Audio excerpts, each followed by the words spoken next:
online recently, so I thought I would share it with you. This is from pch.gc.ca, aka the Government of Canada Canadian Heritage website. Rules for flying the flag. Display of the flag.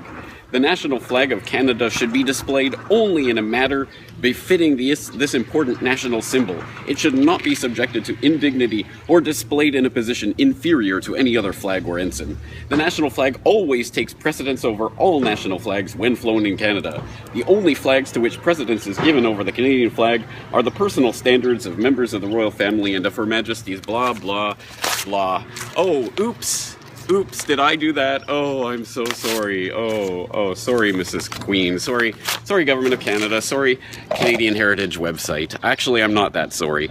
I'm not that angry either. I'm not angry at the people who are brainwashed enough to believe this, the 30 million or so Canadians, and the 7 billion or so assorted people around the world who are brainwashed enough to believe in the most destructive, violent, tenacious, bloody, tyrannical cult that has ever been known in the history of humankind. I am referring, of course, to the cult of statism. It is a virulent-minded disease that needs to be eradicated from the face of the planet, and these rules for displaying the flag of Canada are just one particularly egregious example of that statism-minded disease phenomenon. There are many, many, many others, many of which, of course, are more bloody, but there are many people who have said and who continue to maintain that they have died and will fight for the flag. This is obviously a deep underlying part of human psychology. This is why so many people end up dying in rivers of blood over pieces of cloth. It is because it appeals to something basic in our psychological instincts.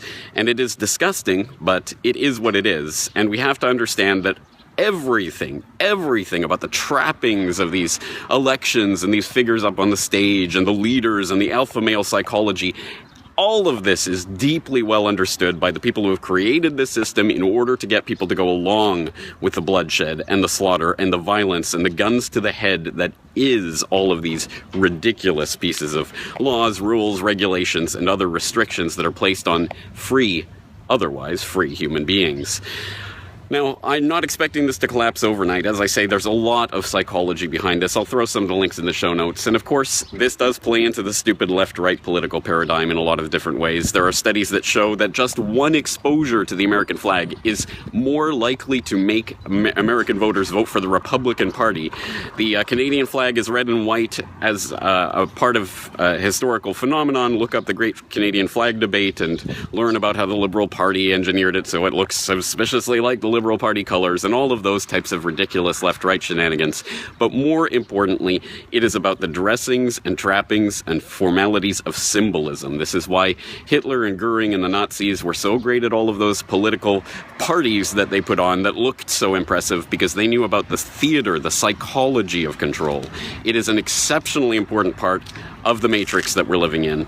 And we have to tear up the rules, metaphorically or really, on this phenomenon in order to break free of the conditioning, the decades of conditioning that we have all been subjected to since our birth, to stand up and salute the flag or say a Pledge of Allegiance or whatever it may have been in whatever part of the world you may have inhabited. I'm sure there's something like this, the giving part of your soul, your identity, your allegiance to a piece of cloth which is representative